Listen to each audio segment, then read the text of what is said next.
টিজারটা দেখে পরপর 3 বার দেখলাম, ভালো লাগছে, সুন্দর।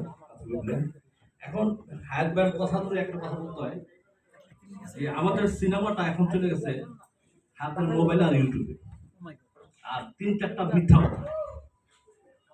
যে ছবি বানায় সে বলে খুব বিগ বাজেটের ছবি বানাইছি, তার চেয়ে বড় ছবি সে কেউ বানায় নাই।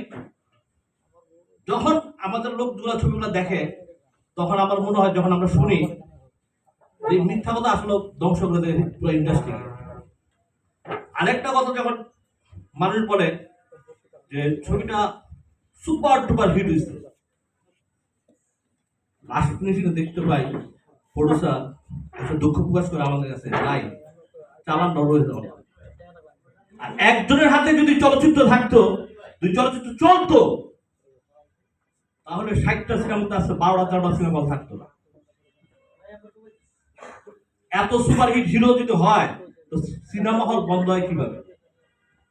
আমি তো মনে করি যে এখন এই ধরনের ছবি দেখা উচিত। গ্রামের এই যে ছবি আব্দুল দেখলাম, পুরো একটা কালচার, একটা গ্রামের দৃশ্য আমরা পাইছি। এই টাইপের ছবি তো আমরা এখন দেখি না। এবং আমি মনে করি এই যে মারামারি, গাড়াগাড়ি, এগুলো কোনো ছবি না, কোনো গল্প নয়, আগানে মাথা নাই।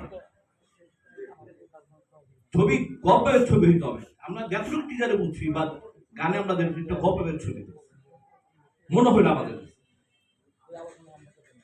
চাপাবাদী বাইরে আর ইউটিউবে, ফেসবুকে এগুলা ওইখানেই হিট হয়, কিন্তু হলে একদিন দুদিনের পরে কি হয় এটা কিন্তু আমরা সবাই জানি।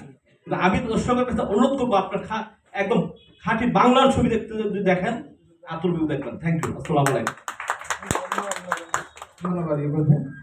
এখন আমি মঞ্চে আসার জন্য অনুরোধ করবো